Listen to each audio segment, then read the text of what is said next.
Аларча резиденциясы чет мамлекеттердин президенттерин кабыл алып, ЯЭП, ЖКК, ШКУ сымал уюмдардын эл аралык отурумдарын уюштуруп, мамлекеттик деңгээлдеги иш-чараларды өткөрө турчу жай тойканага айланганбы. Анын үстүнө Кыргызстанда жогорку бийлик өкүлдөрү жашай турчу бул жайга каалаганы кирип чыгып, жашап алганбы деген суроо коомчулукту түйшөлтүп келет. Кыскасы, биз бүгүн номер 1 мамлекеттик резиденция кандай тартипте иштеши керек, кимдер жашаганга укугу бар, бюджеттен ага канча акча сарпталарын талдап беребиз. Кызыктын баары алдыда, сиздер менен мен Наргиз Асекова. Салам. Бишкектин чет жакасындагы номер 1 мамлекеттик резиденциянын башкы тапшырмаларынын бири Кыргызстандын президентин жана анын үй бүлө мүчөлөрүн ар тараптуу камсыздап туруу. Кыскасы, өлкө башчынын үй бүлөсүнүн ижара акысы боюнча, свет, суу, газ боюнча башы оорубайт, анткени бардык материалдык техникалык чыгымдарды мамлекет камсыздап берет. Аларча резиденциясынын дагы бир негизги милдети мамлекеттик протоколдук иш-чараларды өткөрүү. Тактап айтканда, Кыргызстан мүчө болгон эл аралык уюмдардын саммити көбүн эсе да ушул резиденцияда өткөрүлөт. Мисалга, Евразиялык экономикалык биримдиктин, Шанхай кызматташтык уюмунун, Жамааттык коопсуздук келишим уюмунун жыйындары резиденцияда уюштурулган. Чет өлкөлөрдүн президенттери Кыргызстанга келгенде аэропорттон дароо түз эле дал ушул резиденцияга келип жайгашышат.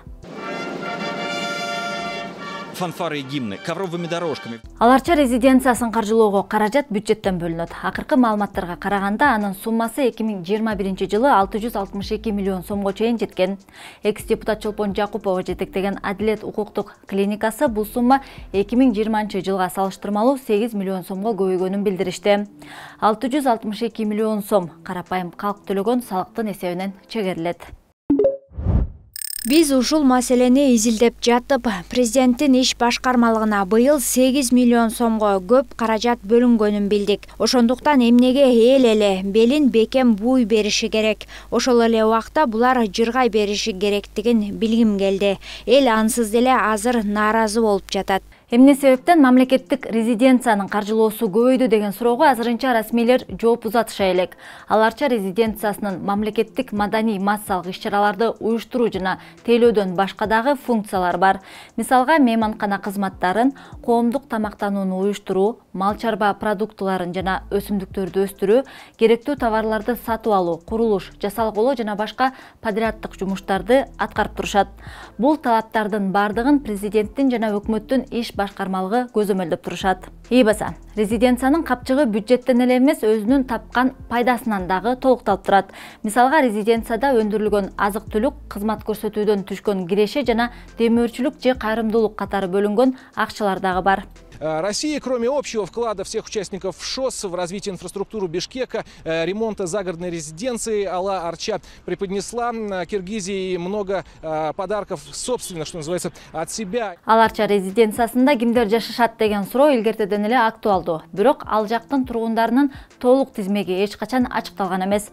Талап боюнча резиденцияда президент, анын үй бүлөсү, өкмөт башчы, жогорку кеңештин төрагасы, башкы прокурор, конституциялык жана жогорку соттун төрагалары, экс-президенттер жана коммунисттик партиянын катчылары жашашы абзел. Бирок номер 1 мамлекеттик резиденцияда улуттук коопсуздук мамлекеттик комитеттин төрагасы Камчыбек Ташиев дагы жашап жүрөт деген айын кептерди Темиров Лайф YouTube каналынын журналисттери иликтеп көрүшкөн. Вернемся к резиденции. На одном из фото был запечатлен вид из окна, при помощи которого мы смогли определить местоположение. Внучка или окульной бересы Камчыбека Ташиева пила чай в этом здании. Его построили так называемые друзья Атамбаева, бытность его президентом. Что Камчыбек Ташиев проживает именно в Атамбаевском доме, нам подтвердили собственные источники. Жаңы эле көрсөтүлгөн иликтөөдө резиденцияда мурунку президент Алмазбек Атамбаев үчүн салынган үй тууралуу кеп козголду. Эске салсак, бул тууралуу маалымат 2018 жылы ызы чуу жаратып, бирок турак жайдын курулушуна Атамбаев акчаны өз чөнтөгүнөн төлөп бергенин ал малдагы президенттин иш башкармалыгы тастыктаган. Аларча резиденциясынын жобосуна ылайык чарбачылык кызматынан түшкөн кирешеге же башка булактардын эсебинен салынган мүлк мамлекеттин менчигине өткөрүлөт. Жок, менден. Ал эми журналисттердин иликтөөсүнө расмийлер түшүндүрмө бериши элек. Белгилей кетсек, УКМКнын төрагасы резиденцияда жашаса болот. Бирок анын үчүн президенттен атайын уруксат кагазын алышы керек. Убагында УКМКны жетектеген Шамил Атаханов дагы Аларча резиденциясында жашап кеткен. Мамлекеттик резиденцияда президент, премьер-министр, жогорку кеңештин төрагасы, экс-президенттер Турдакун Усубалиевдин жана Чыңгыз Айтматовдун үй бүлөсү жашайт. Анарбек Бакаев, Курамаевдер илгери менчикке чыгарып алышыптыр. Ошондой эле Абсамат Масалиевдин үй бүлөсү жашачу. Алардан сырткары биздин убакта президент уруксаат берген башка мамлекеттик органдардын башчылары жашачу. Булар президенттик администрациянын башчысы, Бишкек шаарынын мэри, УКМКнын төрагасы, президенттин жардамчысы болушу мүмкүн. Бирок ошолордун ичинен президенттин гана үйү мамлекеттин эсебинен каржыланат. Калган адамдардын баары жарыкка, сууга, газга, дагы башка кызматтардын баарына. Тамак аш үчүн акыны өздөрү төлөйт. Төрага жогорку кеңештин бюджетинен төлөйт. Премьер-министр өкмөттүн бюджетинен төлөйт. Калгандарынын баары өз чөнтөгүнөн төлөйт. Учурда мамлекеттик резиденцияда экс-президенттерден Сооронбай Жээнбеков гана жашайт. Ал эми экс-президент Роза Отунбаева болсо быйыл резиденциянын кызматын пайдалануудан баш тартып, башка жакка көчүп кеткенин Отунбаеванын демилгелери фонду билдирген. Элди түшөлткөн дагы бир маселе жогорку деңгээлдеги мамлекеттик иш-чараларды өткөрүүчү жайда той берсе болобу деген суроо. Жообу болот. Той ашсымал, бейрасмий иш-чараларды колумдан келет, төлөй алам, капчыгым калың дегендер өткөрө алышат. Эгер президенттин иш башкармалыгынын сайтына баш багып көрсөңөр, резиденциянын ичиндеги конок үй, конференц зал, коттедждердин ижара акысын билип аласыз. Ал залдарга төлөсө, мен да барып той өткөрсөм болот, сиз дагы той өткөрсөңүз болот. Бирок алардын белгилүү бир шарттары бар. Могул жерден чыкпайсыңар, убакыт ушунчада бүтөсүңөр, ушул жерге машинелерди коесуңар дегендей чектөөлөрү бар. Каалаган эле киши резиденцияда жай бош болсо, алар макул болсо, акчасын төлөсө той өткөрсө болот. Бул коммерция. Ошол жерде хан сарайларды ижарага алып, конок жаткырса дагы болот. Ал жакта белгиленген баасы бар. Анда эмесе резиденциянын ичиндеги имараттардын ижара акысын дал ошол президенттин иш башкармалыгынын сайтынан карап көрөлү. Ысык көл деген конок үйү, банкет өткөрүүчү залы 400 кишини батыра алат. Залдын кызматын колдонуу 31.287 сом турат.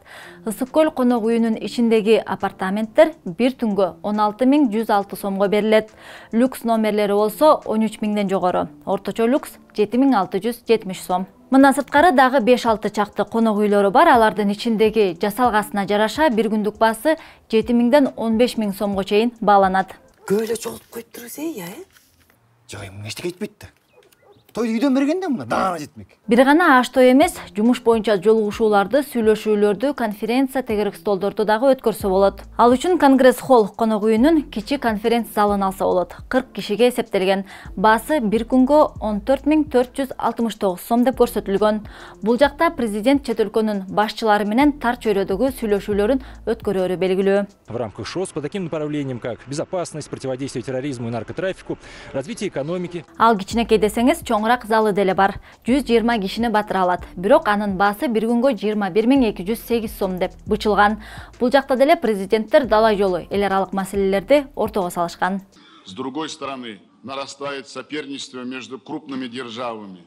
Конференц залдардын дагы бир канча түрү бар. Алардын баасы 12.000 сомдон 52.000 сомго чейин созулат. Ал эми экс-президент Сооронбай Жээнбековдун инаугурациясы өткөн Эне сай конок үйүнүн залы бир күнгө 52.282 сом турат.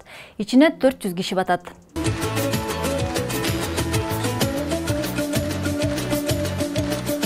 Адилет укуктук клиникасы президентке багыштаган суроолордун ичине аларча мамлекеттик резиденциясында кандай бейрасмий иш-чаралар өткөрүлүп келет деген дагы бир маселе кошушкан. Бирок жооп келе элек.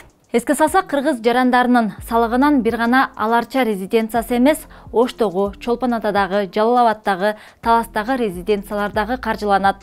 Анын үстүнө бийлик өкүлдөрүн тейлеген атайын бейтапканалар, бала бакчалар, автотранспорттук ишканалар, аңчылык чарбасы, курулуш ишканалардагы бюджеттин эсебинен тейленет. Сиздер менен мен Наргиз Айсекова болдум. Биздин каналга катталып, лайк басып, видео менен бөлүшүп, кыска нуска кызыктуу жаңылыктардан артта калбаңыз. Көрүшкөнчө.